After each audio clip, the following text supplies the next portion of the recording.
Seperti kata amin. Baik yang ada di gereja ini maupun yang ada di rumah, semua mau diberkati Tuhan. Haleluya. Mari kita membuka Alkitab kita di dalam Filipi pasalnya yang ketiga. Filipi pasal 3. Kita tetap pada tema tahunan kita tahun ini, yaitu finishing well. Filipi pasalnya yang ketiga.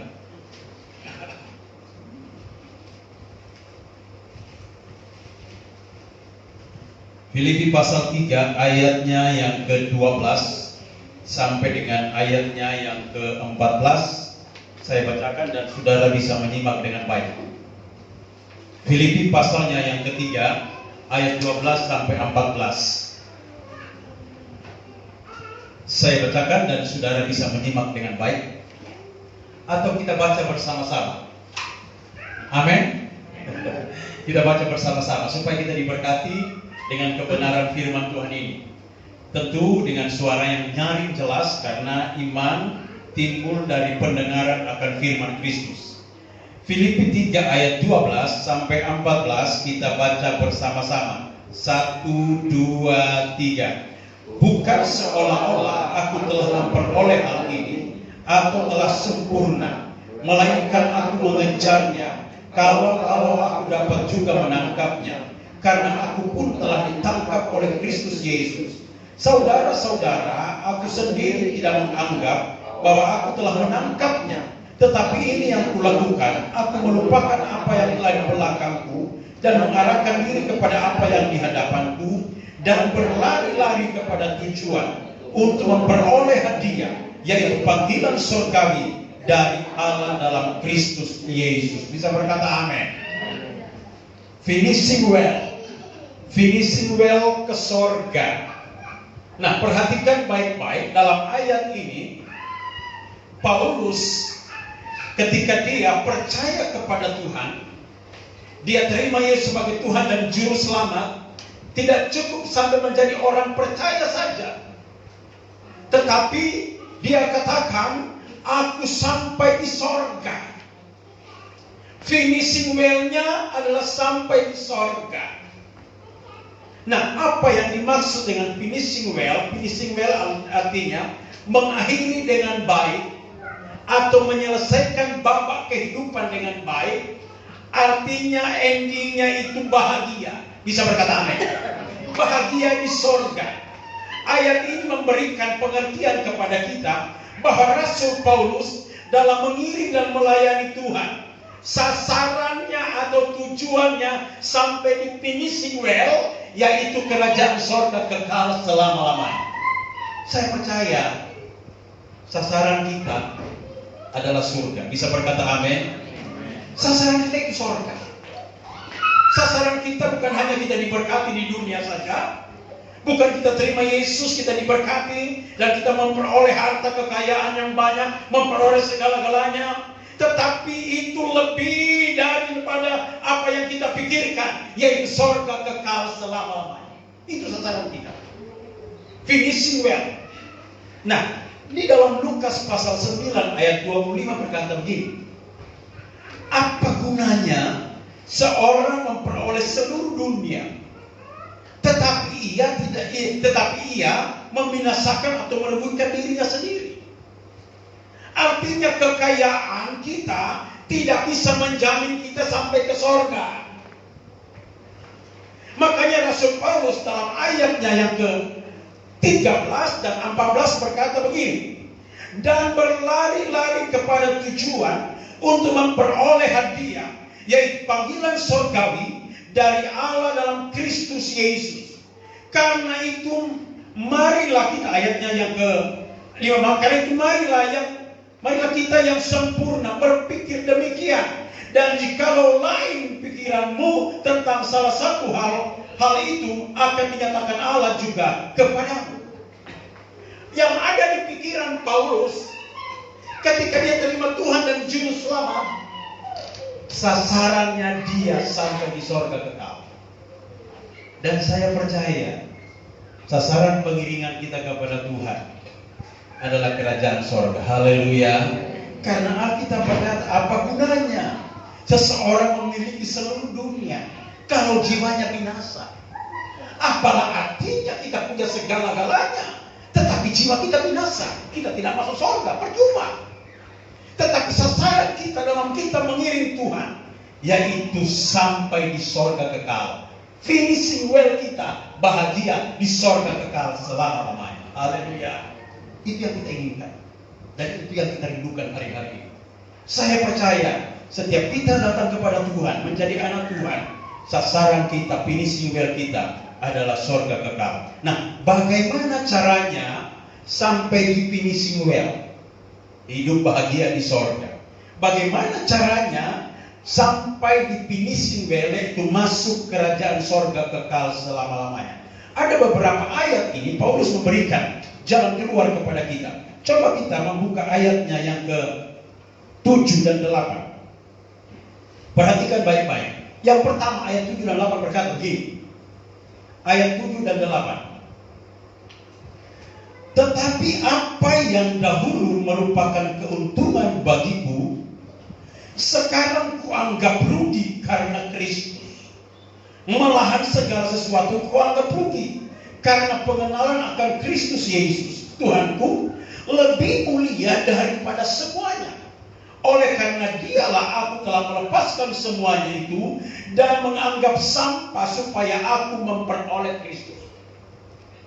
Yang pertama, perhatikan dalam ayat ini, Paulus katakan, tetapi apa yang dahulu merupakan keuntungan bagiku, sekarang kuanggap rugi karena Kristus. Yang pertama, untuk kita sampai di surga, menempatkan Yesus paling utama di atas segala sesuatu. Bisa berkata, mengutamakan Tuhan di atas segala-galanya. Yesus adalah nomor 1 di atas segala-galanya. Prioritas hidup kita dalam kita beri Tuhan adalah Yesus. Makanya Paulus katakan, ketika aku terima Tuhan, semua yang ada di belakangku, kesuksesan kuanggap rugi karena Yesus. Untuk sampai di surga, menempatkan Yesus paling utama di atas segala-galanya. Bisa berkata amin.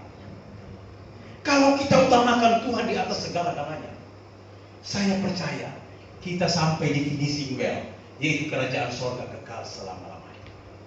Saya katakan sekali lagi dalam Lukas 9 ayat 25, berkata, apa gunanya seseorang memperoleh seluruh dunia, tapi jiwanya binasa? Kekayaan, harta, kedudukan kita tidak bisa menjamin kita sampai di surga. Yang bisa menjamin kita adalah Yesus Kristus Tuhan. Itu sebabnya utamakan Tuhan, prioritaskan Yesus di atas segala-galanya dalam pengiringan kita kepada Tuhan. Utamakan Yesus. Nomor 1 itu Yesus. Kalau saya katakan kalau nomor 1 Yesus, maka saya percaya kita korbankan segala-galanya untuk Yesus. Bisa berkata amin. Kalau kita ke surga, saya yakin kita korbankan segala-galanya untuk kerajaan surga. Kalau kita menomorsatukan Yesus di atas segala-galanya, maka semua yang ada pada kita itu adalah nomor 2. Yang nomor 1 adalah Tuhan Yesus Kristus. Bisa berkata amin. Untuk sampai di surga, menempatkan Yesus paling utama di atas segala-galanya. Yang kedua, perhatikan ayat yang ke-9. Saya bacakan ayat 9, berkata begini, ayat 9. Dan berada dalam Dia, bukan dengan kebenaranku sendiri, karena mentaati hukum Taurat, melainkan dengan kebenaran karena kepercayaan kepada Kristus, yaitu kebenaran yang Allah anugerahkan berdasarkan kepercayaan.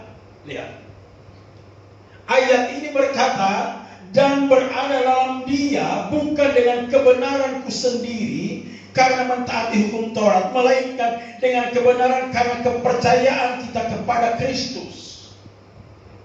Untuk sampai di finishing well, untuk sampai dalam kerajaan sorga kekal selama-lamanya, yang kedua yang harus kita lakukan, hidup percaya sungguh-sungguh dalam kebenaran Kristus. Hidup percaya sungguh-sungguh dalam kebenaran Kristus. Bisa berkata amin.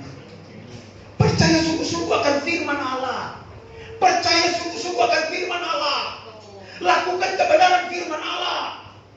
Inilah kebenaran yang sejati. Kebenaran ini yang membawa kita ke surga kekal. Makanya Paulus, dia tidak lagi percaya akan tradisi-tradisi yang dialami, tetapi dia percaya hanya satu kebenaran, yaitu firman Kristus itu sendiri yang membawa dia ke surga. Haleluya. Saudara boleh baca internet, boleh baca buku, itu pengetahuan tidak salah. Tetapi yang perlu saudara baca dan lakukan adalah firman Tuhan itu sendiri. Karena firman inilah yang menuntun kita sampai di finishing well, yaitu kerajaan sorga kekal selama-lamanya. Haleluya. Makanya saya sangat senang kalau ada bapak, ibu-ibu telepon ke saya tanya firman Tuhan. Oh, senang banget. Saya jelaskan karena saya percaya dia mau belajar kebenaran Kristus, yaitu firman Tuhan itu sendiri. Bisa berkata amin. Untuk sampai di sorga yang kedua adalah hidup percaya sungguh-sungguh dalam kebenaran Kristus. Kita percayakan firman Allah. Segala firman yang diilhamkan oleh Tuhan, firman Allah berkata, akan mendidik kita, memampukan kita, merubah sikap tingkah laku kita, supaya kita sampai di surga. Betapa penting kita memiliki firman. Firman inilah yang akan membawa kita ke finishing well, sampai kerajaan surga. Makanya Paulus katakan, dan berada di dalam dia bukan dengan kebenaranku sendiri karena mentaati hukum Taurat, melainkan dengan kebenaran karena percaya kepada Kristus, yaitu kebenaran yang Allah anugerahkan berdasarkan kepercayaan. Jadi bukan kebenaran kita sendiri kita sampai di surga, tapi kebenaran firman Tuhan yang kita percaya hari-hari. Bisa berkata amin.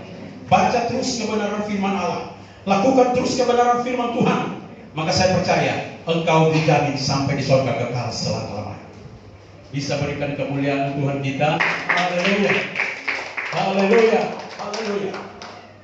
Yang ketiga, dalam ayat 12 sampai 14, Filipi 3 ayat 12 sampai 14 berkata begini. Filipi 3 ayat 12 sampai 14 berkata begini. Yang ku kehendaki ialah mengenal dia. Lihat dalam ayatnya yang ke-10 sampai yang ke-11 berkata, yang ku kehendaki ialah mengenal dia, mengenal Yesus, dan kuasa kebangkitannya, kebangkitan Yesus, dan persekutuan di dalam penderitaan Yesus, di mana aku menjadi serupa dengan Yesus dalam kematiannya, supaya aku akhirnya beroleh kebangkitan dari antara orang mati.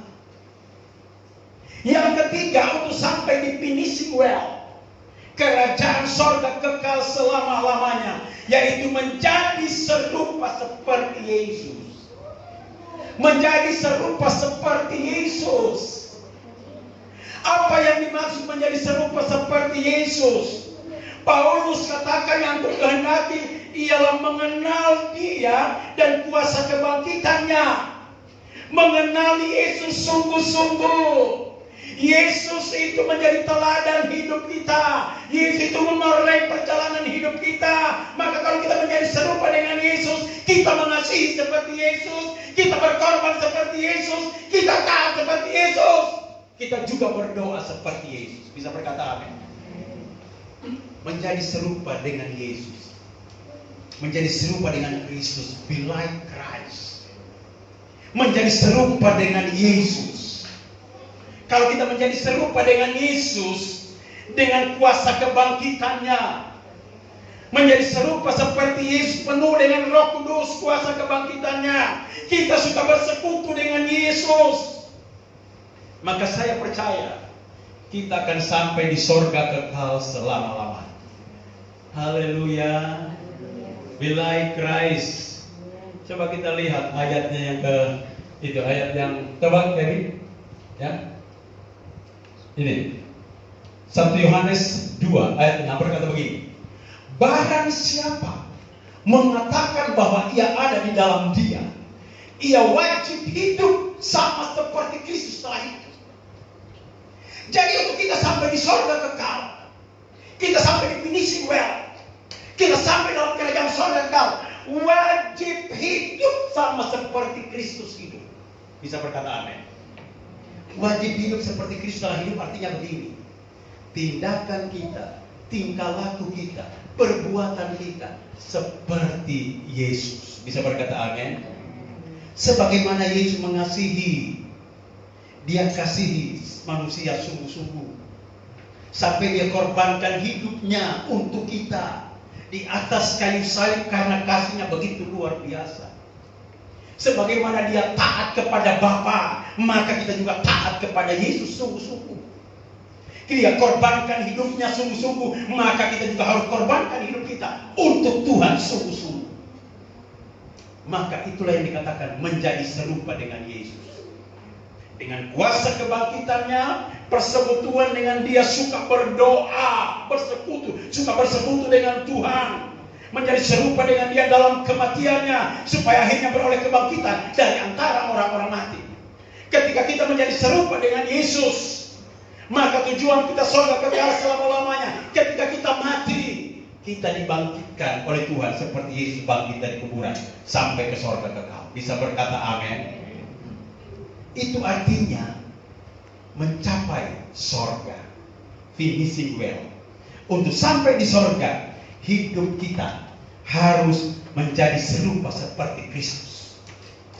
Itulah sebabnya ayat ini berkata, barang siapa mengatakan bahwa ia dalam Dia, ia wajib hidup sama seperti Kristus telah hidup. Wajib hidup.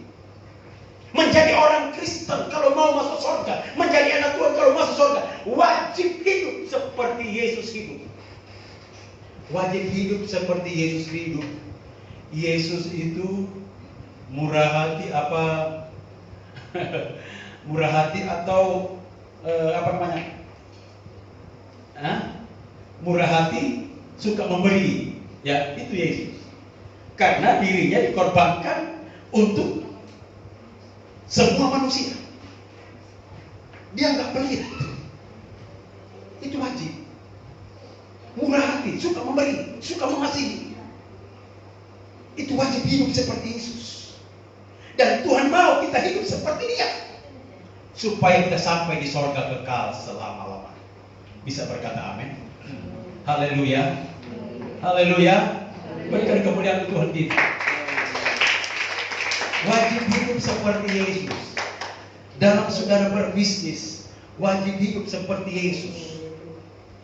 Dalam saudara berumah tangga, wajib hidup seperti Yesus. Mengasihi istri, mengasihi anak-anak, mengasihi suami, wajib hidup seperti Yesus mengasihi. Bisa berkata amin. Haleluya. Dalam saudara melayani pekerjaan Tuhan, membantu pelayanan pekerjaan Tuhan di sini, saudara juga wajib hidup seperti Yesus, melayani sungguh-sungguh, berkorban sungguh-sungguh. Maka endingnya finishing well, bahagia di surga kekal selama-lamanya. Amin. Yang terakhir, perhatikan yang terakhir. Ini penting. Ayat 12 dan 13 yang kita baca tadi berkata begini. Ayat 12 dan 12, 13, 14. Bukan seolah-olah aku telah memperoleh hal ini atau telah sempurna, melainkan aku mengejarnya. Kalau aku dapat juga menangkapnya, karena aku pun telah ditangkap oleh Kristus Yesus. Saudara-saudara, aku sendiri tidak menganggap bahwa aku telah menangkap, tetapi ini yang aku lakukan. Aku melupakan apa yang telah di belakangku dan mengarahkan diri kepada apa yang di hadapanku, dan berlari-lari kepada tujuan untuk memperoleh hadiah, yaitu apa? Panggilan sorgawi dari Allah dalam Kristus Yesus. Yang keempat, untuk sampai di sorga, kita harus fokus ke sorga. Haleluya. Fokus ke sorga. Orang kalau fokus, saya percaya dia betul-betul mempertahankan imannya supaya dia sampai di sorga. Orang fokus itu tidak neko-neko. Apa neko-neko? Tidak macam-macam. Terus dia lurus kepada Tuhan. Orang fokus betul-betul dia cinta Tuhan. Fokus ke sorga. Orang fokus ke sorga, betul-betul dalam dia mengiring Tuhan, tujuannya sorga. Saya mau katakan kepada saudara, Sorga itu adalah perkara yang spektakuler. Perkara yang tidak bisa dibeli dengan uang. Perkara yang spektakuler. Nah, kalau perkara sorga yang spektakuler itu perkara yang tidak bisa dibeli dengan uang, sudah disiapkan untuk kita. Saya yakin Dia juga akan menyiapkan segala-galanya untuk kita. Amin. Dalam perjalanan kita ke sorga, Dia siapkan segala-galanya. Karena sorga aja Dia sudah siapkan kok. Masa hal-hal yang berbau materi, kebutuhan-kebutuhan kita, Dia tidak siapkan? Dia pasti siapkan. Karena fokus kita ke sorga. Haleluya. Misalnya, presiden ngutus menterinya, ayo kamu berangkat ke Papua. Tugasmu ada di Papua, meneliti Papua. Saya percaya presiden menyiapkan segala-galanya untuk kebutuhan menterinya sampai di Papua. Bisa berkata amin? Biaya perjalanannya, makannya, penginapannya, pengawalannya, semua disiapkan. Karena yang memutus itu presiden. Nah, Tuhan itu sudah menyiapkan sorga bagi kita. Maka saya percaya segala kebutuhan perjalanan hidup kita ke sorga, Tuhan pasti siapkan. Karena sorga Dia sudah siapkan. Itu sebabnya fokus ke sorga. Seorang yang fokus ke sorga, dia selalu mengutamakan perkara-perkara rohani. Bukan tidak boleh kita berusaha, boleh. Berusaha itu bagus. Punya uang itu bagus, banting tulang namanya. Untuk berusaha supaya banyak berkat, banyak uang itu bagus. Tetapi kalau fokus kita ke sorga, yang kita nomor satukan adalah sorga. Maka kalau kita mengutamakan sorga, semua fasilitas kita menuju ke sorga Tuhan sudah siapkan. Bisa berkata amin? Haleluya. Haleluya. Makanya 1 Korintus pasalnya yang ke-9 berkata begini. 1 Korintus 9 ayat 25 dan 27 berkata begini. Tiap-tiap orang yang turut mengambil bagian dalam pertandingan menguasai dirinya dalam segala hal. Mereka berbuat demikian untuk memperoleh suatu mahkota yang fana. Tetapi kita untuk memperoleh suatu mahkota yang abadi. Sebab itu aku tidak berlari tanpa tujuan. Dan aku bukan petinju yang sembarangan saja memukul. Tetapi aku melatih tubuhku dan menguasai seluruhnya. Supaya sudah memberitakan Injil kepada orang lain. Jangan aku sendiri ditolak. Lihat ini. Pernyataan Rasul Paulus. Dia katakan supaya aku tidak ditolak, tidak masuk surga. Maka dia berkata, aku berlari, bukan berlari tanpa tujuan. Aku memukul bukan petinju sembarangan memukul. Tetapi aku melatih tubuhku dan menguasai seluruhnya. Supaya sudah aku memberitakan Injil kepada orang lain. Jangan aku sendiri ditolak. Rasul Paulus, dia tujuan memperoleh mahkota yang abadi, yaitu kerajaan surga kekal. Makanya dia latih tubuhnya begitu luar biasa. Dia kuasai tubuhnya begitu luar biasa. Supaya ketika dia beritakan Injil kepada orang lain masuk surga, tapi dia tidak masuk surga, maka dia kuasai betul-betul dirinya. Dia latih betul-betul dirinya untuk sampai di surga. Nah, saya mau katakan kepada saudara, untuk sampai di surga, latih dirimu beribadah kepada Tuhan. Bisa berkata amin? Latih beribadah. Kuasai dirimu betul-betul. Supaya kita tidak ada noda dosa lagi dalam hidup kita. Nah, itulah membawa kita ke surga kekal selama-lamanya. Itu Rasul Paulus. Dia katakan, tiap-tiap orang yang turut mengambil bagian dalam yang menguasai dirinya dalam segala hal. Seseorang yang mau ke surga, kuasai diri dalam segala hal. Kalau kita kuasai diri dalam segala hal, maka saya percaya kita sampai di surga kekal. Bisa berkata amin. Haleluya. Fokus ke surga, maka kita sampai di surga. Amin. Coba lihat beberapa gambar ini, tolonglah. Lihat ya, lihat ini, fokus ya, fokus ke surga. Perjalanan kita seperti ini, tolong di-shoot ya. Perjalanan kita seperti ini.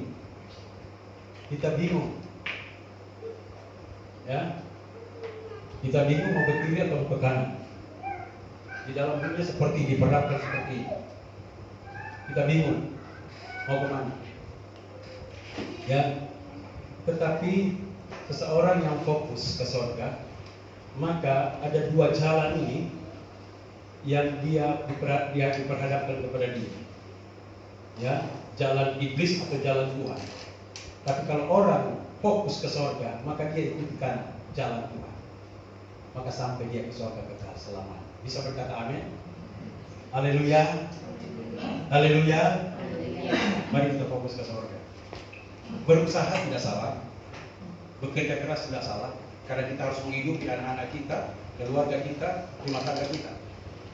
Tetapi itu nomor 2. Nomor 1 adalah Tuhan. Haleluya.